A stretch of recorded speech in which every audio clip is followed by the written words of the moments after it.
because it's not just about you as a young person knowing your purpose.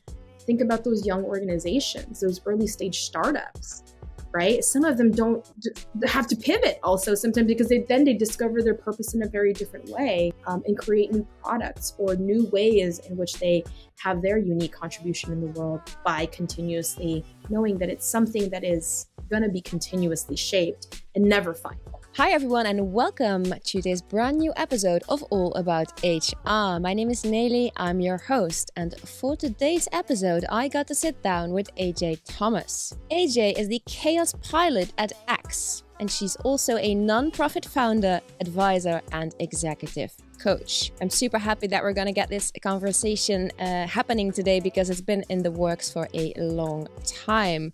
Now, before we dive straight in, if you haven't done so yet, we really appreciate it if you can subscribe to the channel, hit that notification bell and like this video.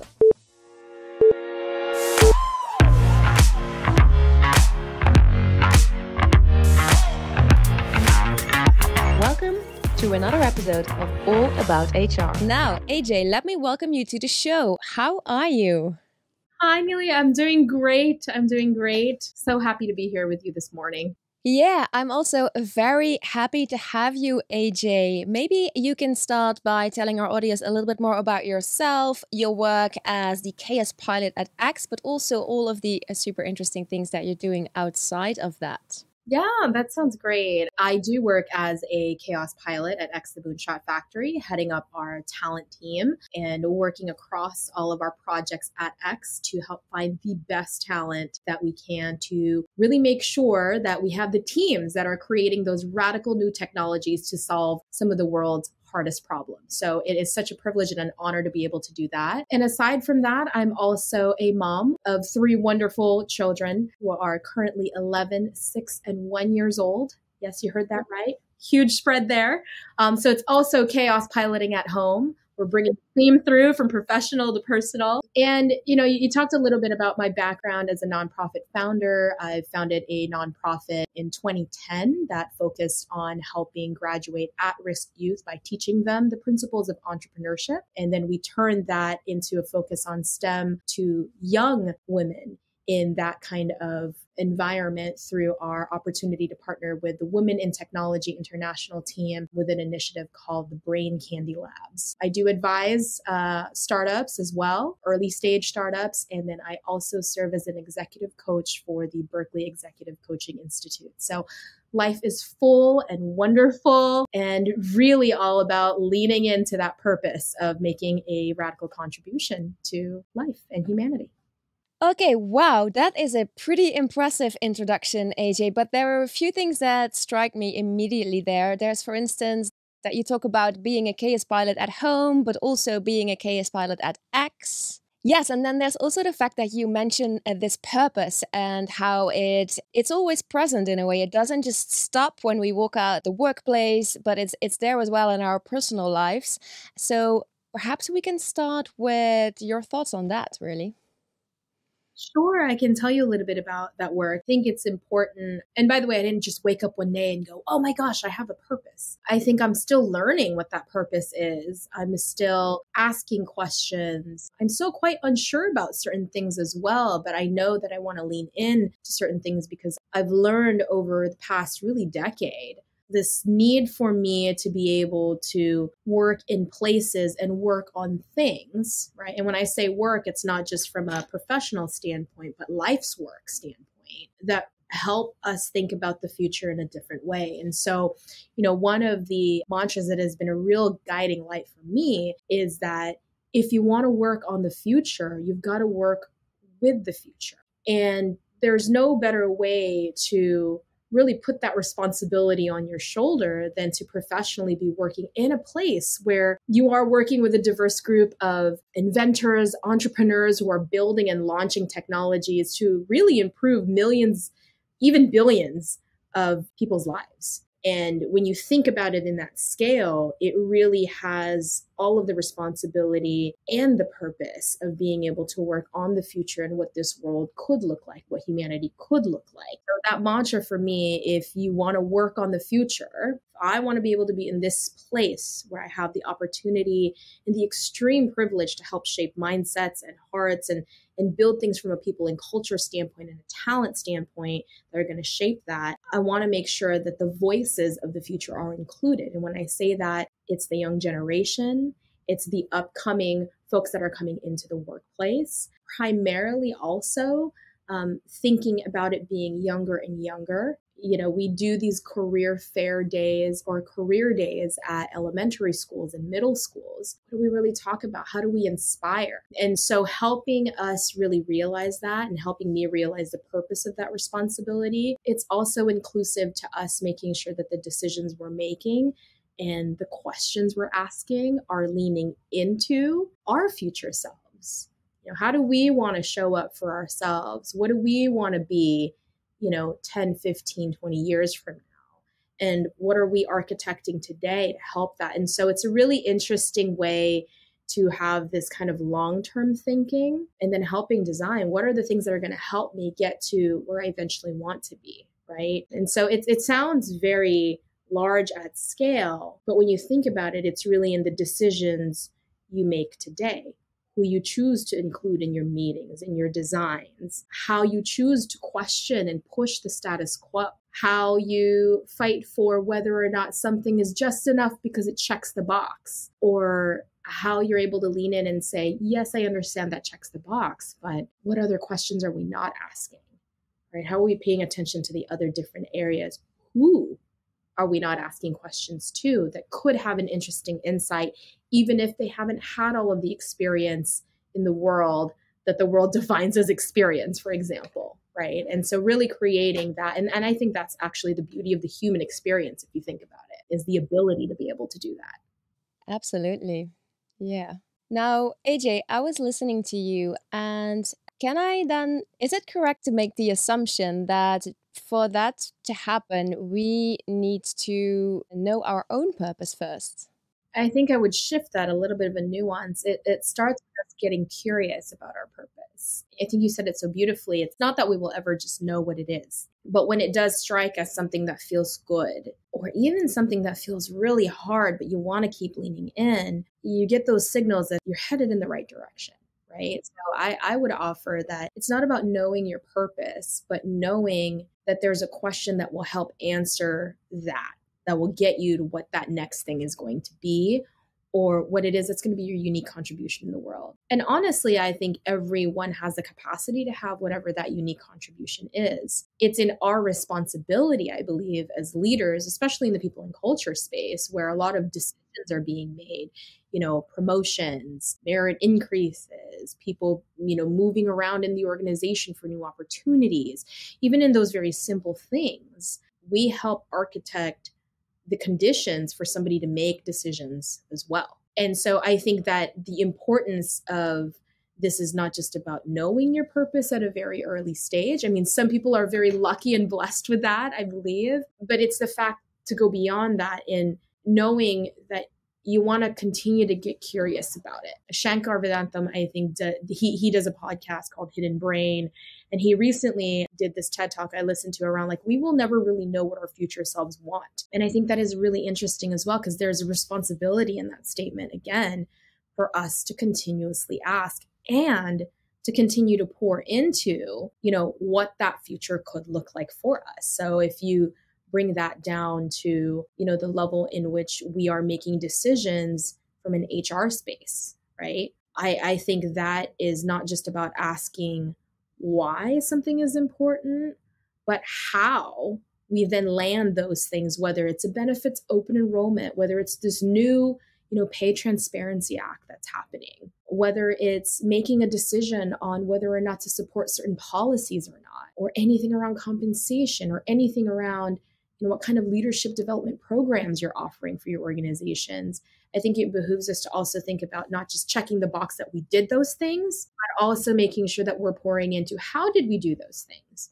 Did we engage folks in dialogue? Were we transparent about these things that we're talking about? Did we create an opportunity for folks to be able to access that type of thinking of what it means for them as well, but also in balance, making sure that it's fulfilling to the mission and the purpose of the organization that we're in. And so it sounds really big and meaty and abstract almost, but I think being able to spend some time in wonder of that, because it's not just about you as a young person knowing your purpose. Think about those young organizations, those early stage startups, right? Some of them don't have to pivot also sometimes because they discover their purpose in a very different way, and create new products or new ways in which they have their unique contribution in the world by continuously knowing that it's something that is going to be continuously shaped and never final. Yeah, and to me, it almost seems like this implies a new kind of way of thinking where asking yourself these questions all the time almost becomes like a reflex. A muscle. Yeah, good one. I think it's really important because in the work that we do when we think about the future, I mean, I would endeavor to say everybody is thinking about the future. It's just whether or not it's at the forefront of your mind or behind you. And the folks that are thinking, I think, very actively about, okay, this decision, because you can be prone to overthinking as well. Sometimes you have to really just say, okay, if I'm leaning into this, how can I experiment into this? How can I start with something small and then see what comes from there and then feed that into something that could be impactful in the future? Those things are really interesting as well. I'll give you an example personally for me when I started the nonprofit organization. That wasn't the idea. I actually just felt that at that point in my career, I wanted to mentor young people. And I actually answered a newspaper ad.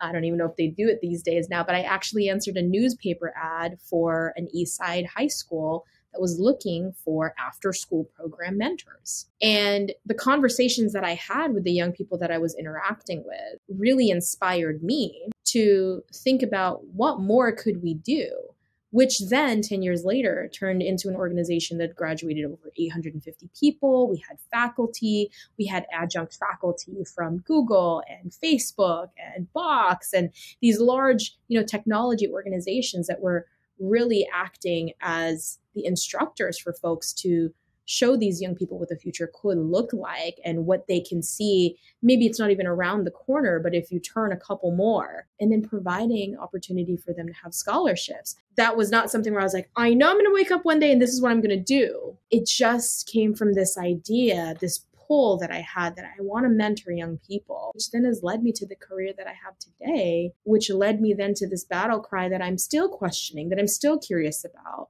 That if I have the responsibility of working on the future, then I want to make sure that I involve the future in that. And, you put those mindsets and that feedback in and then curate a way in which we all can move forward. So that's just an example of, it isn't always like you have to know. Knowing that there's more to know is actually where the key is. Yeah, I think that's beautiful, AJ. And I think what we can take from this is following that first hunch and taking that action. And then as we go, we will find out what the next step is and the step after that and after that. And I think, AJ, this is also a nice bridge to something else I wanted to talk to you about, which is the human experience. Perhaps we can start with, how would you describe the human experience within organizations? Well, I think it's an interesting question. So I'll go directly with where, from an organization perspective, is, right? We talk about this thing called the employee experience. And I think more and more as people get into their careers, you're seeing in current days where, especially as the pandemic has hit, right, a blurring of these lines of personal and professional. You're hearing organizations and leaders talking about bringing their whole selves to work, bringing their most authentic selves to work. I think everybody brings in who they are into the workplace, and there are certain markers of what you can and cannot be depending on what that culture looks like. And I think the work for leaders, especially for, chief people officers or people and culture leaders or anyone that's heading up talent in an organization or helping shape how you're going to lead and develop folks, it is a responsibility to also understand that the person that's coming in isn't just an employee, but the person that's coming in has a history, has a story that is probably untold or unsaid. And realizing that people are making decisions every day, not just to get that roadmap going or close the next milestone, though that is very important from an organizational standpoint, but us having the humility also to recognize as leaders that in an organization, how are you isn't just a, hey, how are you? Okay, you're doing great. I'll see you later. But really about taking a little bit of a pause and just saying, how are you? Sometimes that's what some people really need, to be able to open up. That's a door you can open for them to step into.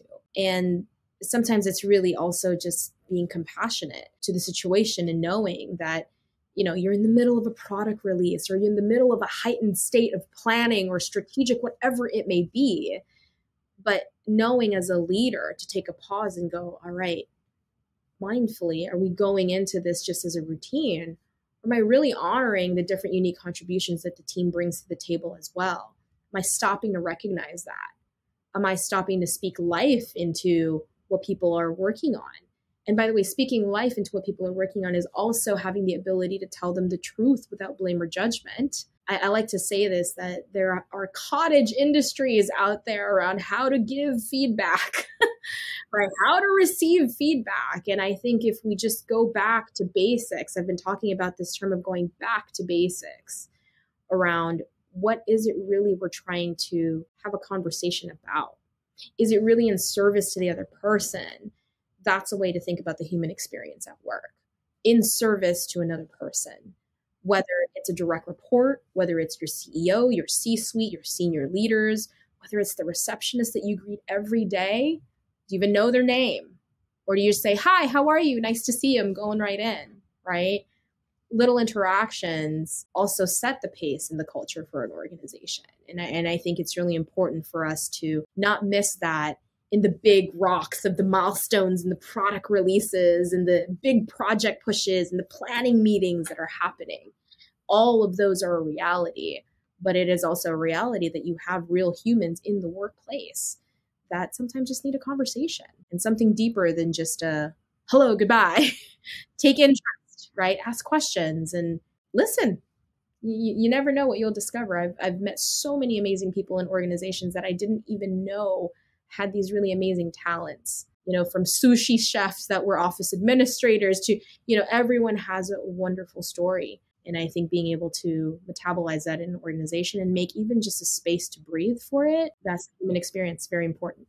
Yeah, 100%. And I feel that the term employee experience versus human experience, words do matter. And so when we say employee experience, I feel that this creates distance in a way. And so while we're all human beings, and as you just described in what you were saying, there are going to be organizations where, yes, there is that employee experience, and that's okay to say. And you do have to draw certain lines for certain things. Just don't forget that you draw lines on the work, but you have to make sure that you understand that what's behind that work is an actual human being. And so those lines should be about how do you get the best work done, but the culture should be about understanding that there's human beings behind that and the decisions that we make and how we have conversations and how we ask questions and share resources and insights and make things accessible, or we say very directly what needs to happen is being said to a human being, not just a bot that's out there going, you need to go do this work and do it now. And as I said, right, we have computers for that. Right. Yeah, more than enough, I would say. So, AJ, let's talk about the future for a bit as well, and then the human experience of the future. How would that look like in an ideal world? Because, yeah, let's aim for the moon, right? How, do you think about this? Yeah, absolutely.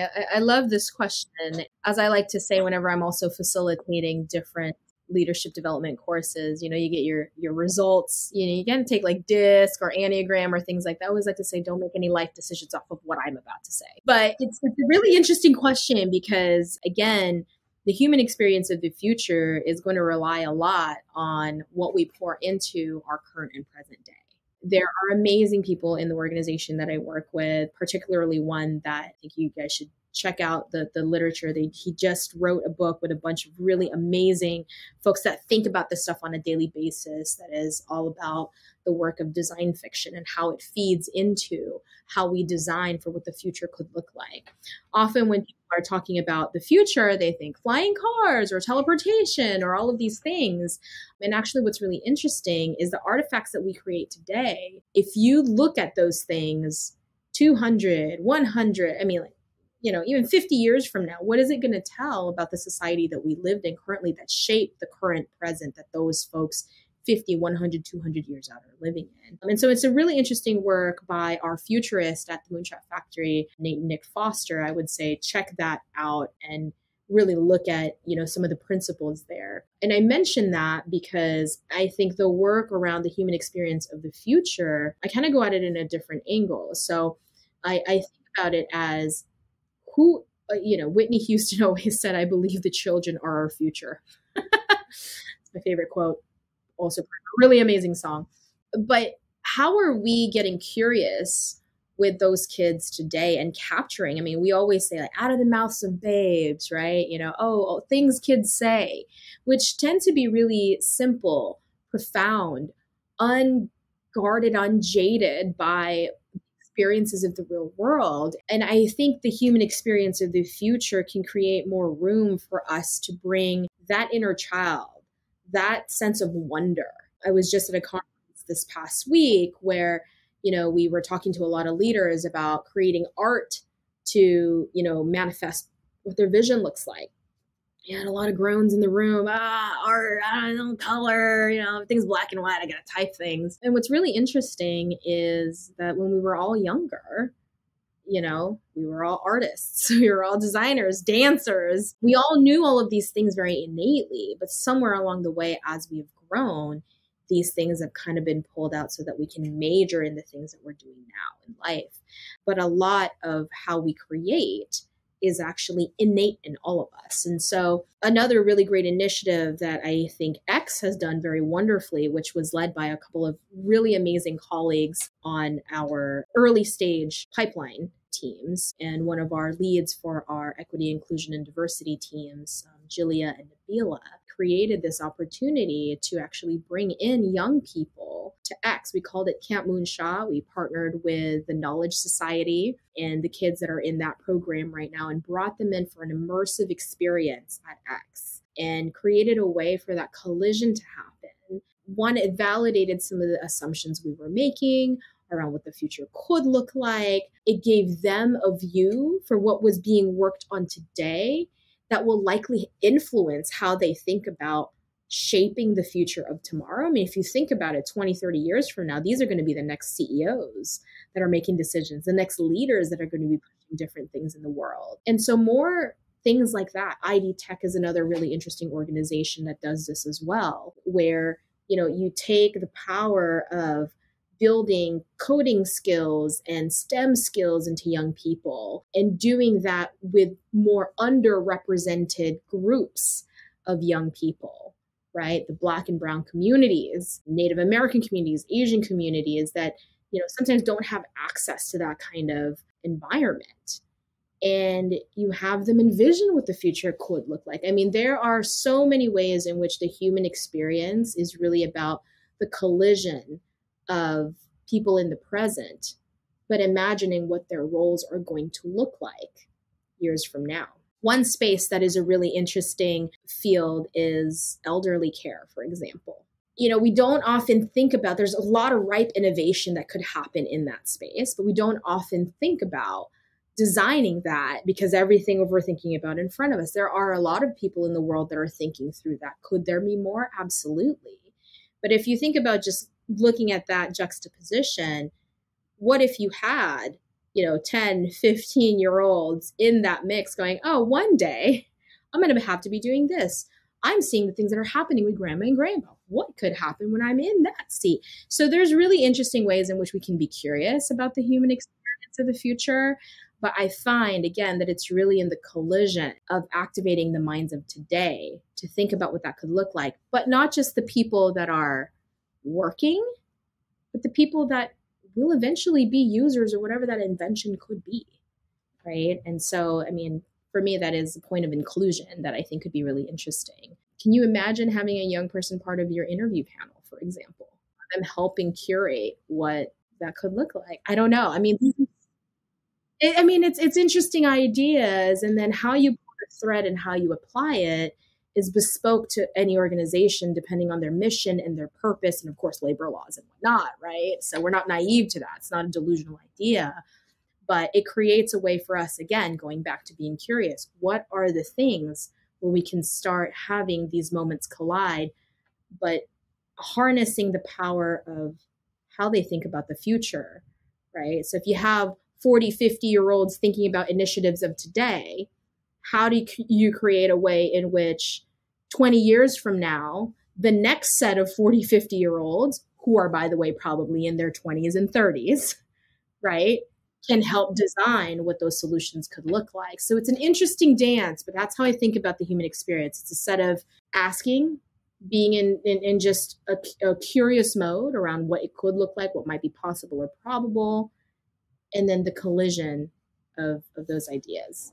I find this super interesting, AJ, and I think it makes so much sense. When you're thinking right now about products for people who are in their 50s and 60s, if you involve people who are now 20 years younger than that group, you're actually literally involving the future. And so they might have a very different perspective and ideas, which might be super valuable. So I'm actually very fascinated by this idea.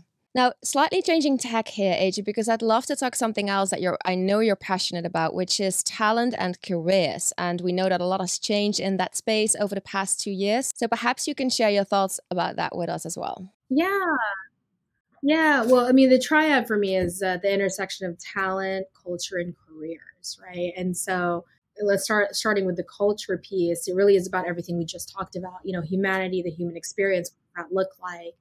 Talent is like, who is in there, right? How does that work? How do you actually connect those dots? And career is really like, what are ways in which that becomes a conduit to whatever that next step is for somebody else? I tend to think about how careers have transitioned since I've been in the workplace, and I've been in the workplace almost 20 years now. And what's been really interesting about it is when I first got into the workplace, there was such this thing.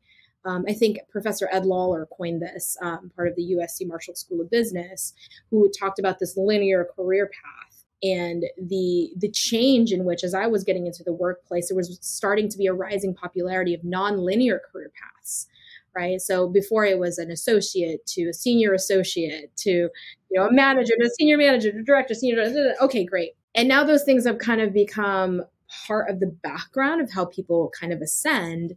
And in this interesting space, what I've also seen it evolve into is then it went into from linear to this nonlinear, where you're collecting different perspectives, and then you're able to make kind of these time hops, right? Quantum leaps into other kinds of careers. So I'm a product of that. I started out in sales. I have a very non-traditional, nonlinear career path. And what's really interesting is as I started seeing this, right, linear to nonlinear, then this notion of the T-shaped talent came in, right?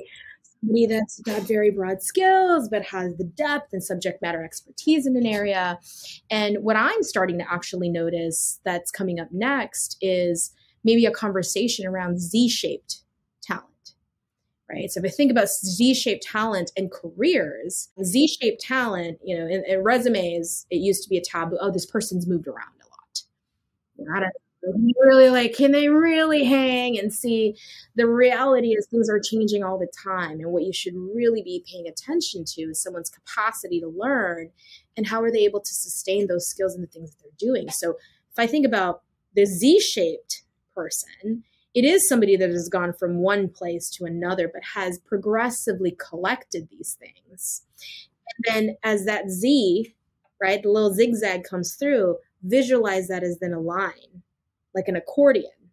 How much of the skills you've collected do you need? Expand upon it. How much does it need to be narrowed? Then focus. I went from an HR operating role to a recruiting role, back to an operator role, into product management, then into support engineering, then into talent, engagement, and communications, which then eventually led me to my, CHRO role, which eventually led me to working in a different industry that is then focused on the future with all of those things I had collected in that accordion.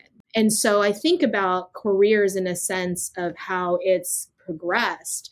I mean, I'm hoping we can embrace that more in people and find ways to unlock those things, those experiences, and what people have learned and how they can think about applying that. I hope in the future that job titles will give us an indicator, but it will not be the thing that makes or breaks whether or not somebody can step into a new thing in their career. I really believe that's a place we can get to, because for me, the impact is you then can help them bring their unique perspectives in the table, and you can design more accessible, more inclusive, more diverse workplaces with people thinking about their career in that way. But there's everything that I said there requires change. Yes, as you said before, AJ, I think all of this requires a leadership change, and at the same time, I think also patience. But I do believe that we can get there. Yeah, there's a lot of really good proven work here. Annie-Jean Baptiste, who is the head of product inclusion at Google, talks a lot about this kind of work also, right? Like, how do you create more inclusive products for the people of the future and the people of this world currently? And I think it does require different perspectives. And so if we always search for people with linear career paths, there's nothing wrong with that. But I think the world is changing in a way in which those perspectives can be really interesting. If you had somebody in a linear career path and you put them in a different role that might be from a parallel universe, like take somebody in accounting and put them into sales operations, right? Take somebody in product and put them into HR business partnership. What could that look like? And I think there's interdisciplinary skills, and we'll find that unique contributions will start popping up without us having to force that. That's a belief I have. I'm still getting curious about it. So. Wow, I think that's really beautiful, AJ, what you're saying. And I also think that really closes the circle of the entire conversation that we just had. So thank you for that. I do have one last question for you, because I always like to ask our guests what they believe is the biggest cliche that exists about HR. So feel free to share your thoughts on that. The biggest cliche that exists about HR, I would say it is that people think it is just a function that is a service function. I don't deny that that is a lot of what comes to the table, but I think if we were to demystify that cliche, where it's like, I have this task, I need a rec filled, give it to the recruiting team. I need a workforce plan, give it to the HR business partner team or whatever. I need a training thing, give it to the L&D people. I need a communication, give it to I have an issue with an ERG, give it to the EID team. I mean, whatever it may be. I think if we get rid of that cliche and start really thinking about asking HR folks their perspectives and shift from this service to a strategic partner. And again, I'm saying that knowing that journey is also earned by trust. I think we could also be a better industry and function in general. I also believe that helping demystify that cliche of just being a service function is if you get more interdisciplinary folks in the world of HR, we can actually help demystify that as well, because then you start getting more operators understanding the overall operating system of what it's like to run a people and culture organization. That's very, very rich. Thank you very much for sharing that, AJ. And that also brings us to the end of this conversation. So thank you so much for joining me. I really enjoyed it. I hope you did too. Thank you for the opportunity to have this conversation. Just encouraging everyone, keep asking those questions. What's the next best question? And involve different perspectives in your current dialogue. It's more important now than ever. I think also if we're trying to shape what the future looks like. Thank you, everybody, for tuning in to today's episode. I really hope you enjoyed this conversation as much as I did. And if you haven't done so, please subscribe to our channel, hit that notification bell, and share this episode with a colleague, a friend, or a family member. Thank you very much. And I see you soon here again for another episode of All About HR. Bye.